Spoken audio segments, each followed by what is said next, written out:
And as 49 African head of government, well, they've rounded up with the U.S. Government in Washington, President Biden, they met. Africa, they say, needs to emphasize that phasing out fossil fuels will be damaging to our economy. Additionally, if Africa is to join the rest of the world to phase out fossil fuel, the industrialized economies must consider that the continent would need to raise standards of living of our populace by exploring a fossil fuel environment. Accordingly, it is said that Africa would need more concrete policies and greater investment in weather stations in the region to enhance a level of preparedness and help communities prepare for extreme weather events. These adaptations measures require huge resources, while Africa also needs to invest in renewable energy sources as a matter of urgency. She must continue to exploit her gas resources. And for Mondays, we're now being joined by retired Air Vice Marshal Akugbe Iyamu. He's a renowned climate change expert and researcher with over 400 articles on climate change and the environment. Very warm welcome to Newsnight and congratulations on your retirement, attaining that lofty height of Air Vice Marshal. Thank you. Yeah. When you look at, what are the takeaways for you with the just concluded Africa-US Summit, where the issue of course, environment will always be at the front burner? Removal of fossil fuel, COP27 outcome and the rest. Where does this leave Africa and the rest? Well, thank you very much. You know, the U.S. summit came almost immediately after COP27. But as we're talking now, the consumption of crude oil in the world is about 100 million barrels and 60 million barrels in gas. But the 35,000 people that were in COP27, nobody talked about it. Nobody talked about it. So Africa need to do a lot. They need to do a lot. It's not, let me tell you, none of these countries in the global north, they are not for the climate that we just dish out money to, you know. They have told you that the global south need about 2 trillion every year if they must reach, every year between 30 years to be able to reach carbon neutrality. Where is the money going to come from?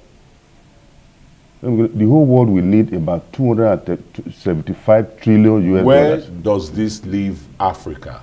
We know there are new discoveries of fossil fuel. We've just been learned that even the UK is going back to coal, you know, that is shut down more than almost 4 decades ago.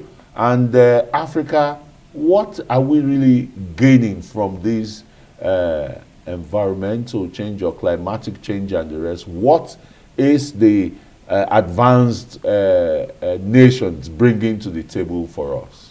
Yes, what you are going to gain there is that climate financing.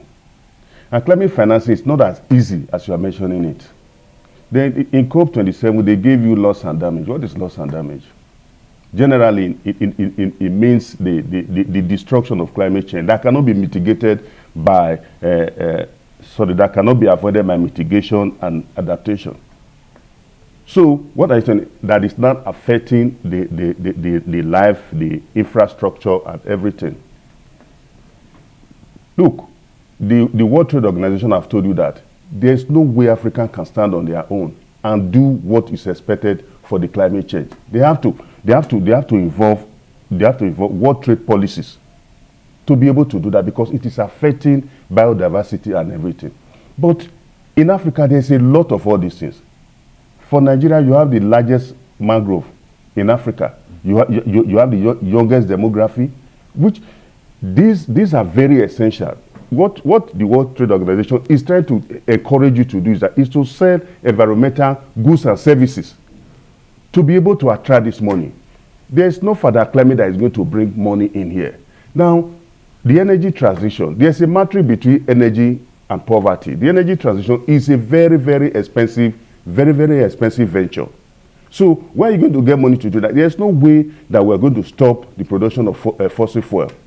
because that is where you are going to have the money to be able to deal with the infrastructure. If you don't have, if you don't deal with that, there's no money that you are going to. Where are you going to get 275 trillion US dollars, according to Greenpeace, to be able to get carbon neutrality? In Sharm el-Sheikh, they took you there. You see what Egypt is doing. You see what they are doing. That time, Sharm el-Sheikh is between Mount Sinai and the Red Sea. Look at what they have done to nature. The same thing with Kakon. That is 2010 that they took you there. See, everybody is advancing what they have now to be able to get money. Then, Nigeria too is also going to Africa Market Climate Initiative to be able to sell your carbon, to get money. It will enable you to get energy transition. It will enable you to deal with your job. It will enable you to protect your diversity, enable you to protect everything. So what Africa is getting is that, look, let them go for, let them be able to go for this carbon neutrality. NDC, they should increase their NDC, nationally determined contribution. It's very, very essential. That is what the funding is coming. They are not going to carry money and give you and say, look, because you have climate change. No, that's not going to happen. And that's as part of his environmental renewal and regeneration. Nigeria, while attending, the U.S.-Africa Business Forum in Washington, D.C., has been able to sign an agreement with the U.S. largest renewable energy company, where that company is going to be, is called the Sun Africa LCC, and it will be developing some engineering procurement for about 5,000 megawatts of solar generated electricity and another 2,500 megawatts of battery energy storage. This is, away from fossil fuel. That's a good move in the right direction for electricity generation, renewable energy in Nigeria. Yes, renewable energy definitely is the way to go.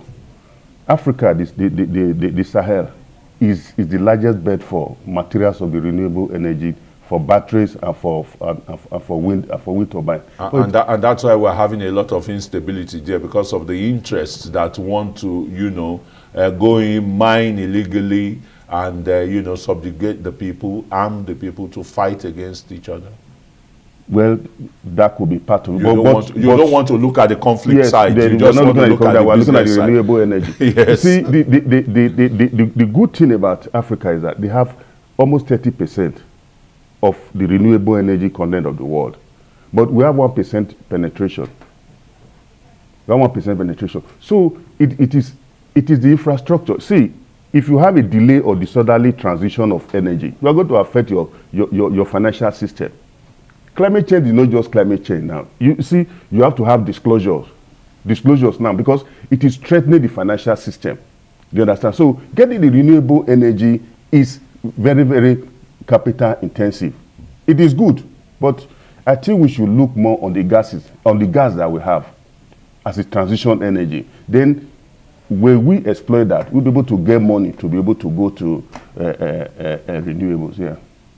Well, why are you talking about renewable energies? Is the alarm in one of your articles that you raised about the issue of flooding and how it's going to impact agricultural renewal in Nigeria? The 2022 flooding worldwide, and particularly in Nigeria, has been the worst in recent times. Yeah.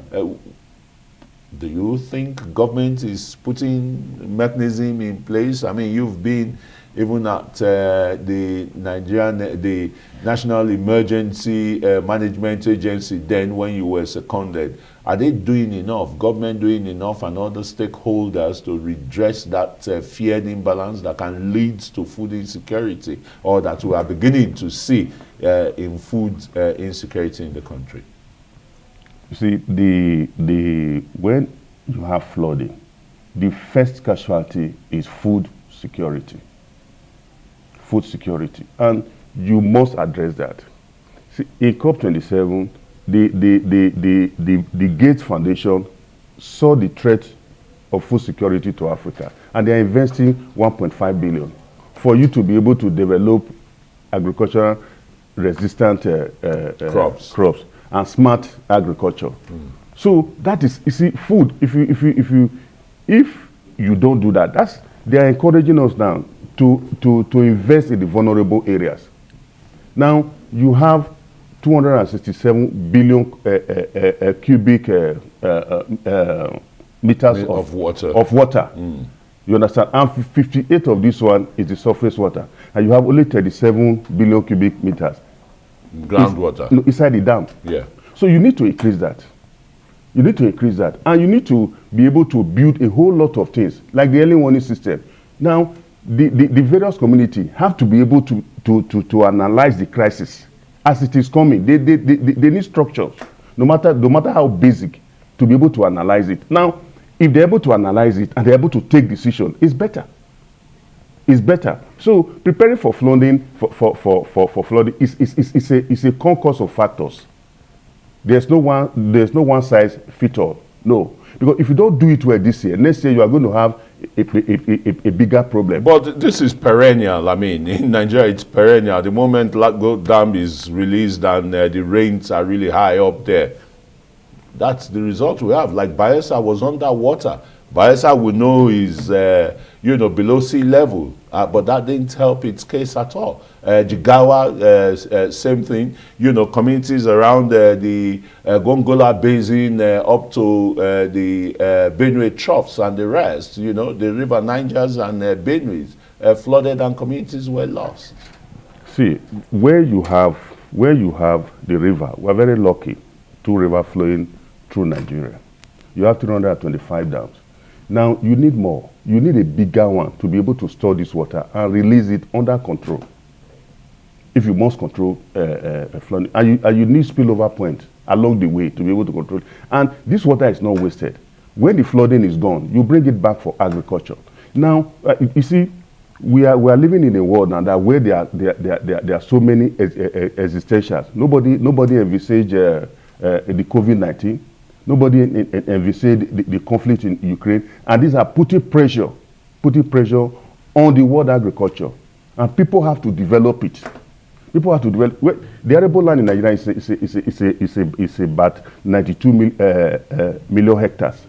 How many are you farming? Just about 44% of it. 44% of it. So, what are you doing? We need to get back to this and really be deep in it. Because flooding this year, the warnings have started in Congo. You already having it there. Over 120 deaths 48 hours ago. And in the US, it is already raining now. It's already raining. Then the snow is also increasing. These are all triggers. These are all warnings. You don't need any other thing. And if your surface water, this 267 billion cubic meters, if they start rising, that is the indication that you need. You must have a gauge for all this to be able to know that, look, we need to start taking preemptive measures. Early warning system. Early warning systems, yeah. The issue of climatology. Thanks Yes. so very much, Yes. retired Air Vice Marshal Iyamu, for coming to speak to us on Newsnight.